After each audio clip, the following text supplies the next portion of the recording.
online. The reason why you would do it. The reason why you would do it is you're not taking a ton of risk. It's 14.5 times next year's earnings with a 2% plus dividend yield. So it's not like you're like making this massive bet that Best Buy is going to be a category killer in electronics versus Amazon. It's just like, hey, I'm a fund manager. I have to own some consumer discretionary. I can't have 80% of my portfolio in Amazon.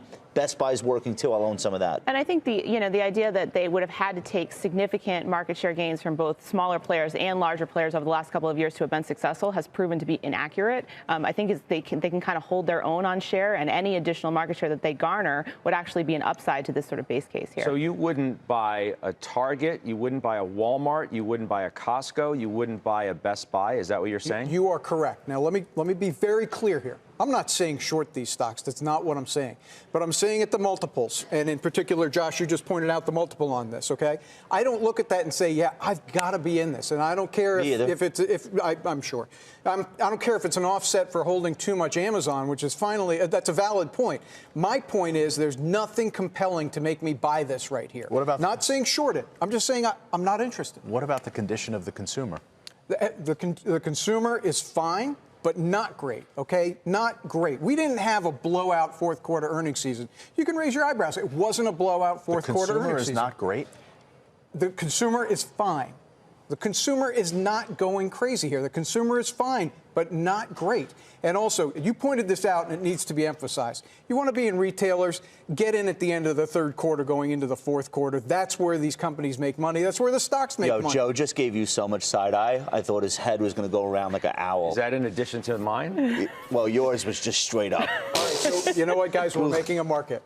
Look, I'm not. You know me. You know I know me. that, I'm but not you gonna, call like a name like Best Buy doesn't strike me as excuse me, as a momentum stock.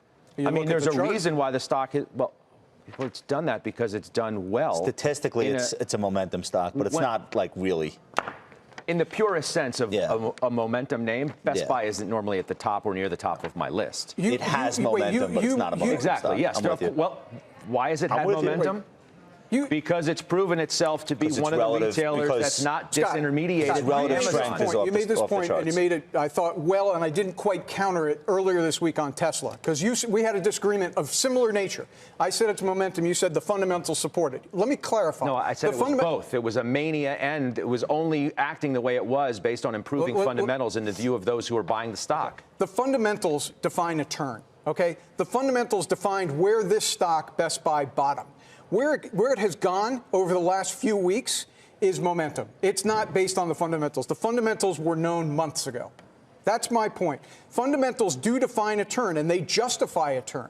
They don't justify going further from here. And let me make that clear. They don't justify going further from here. I don't take issue with where the stock is right now. I'm not shorting it. We'll agree to disagree.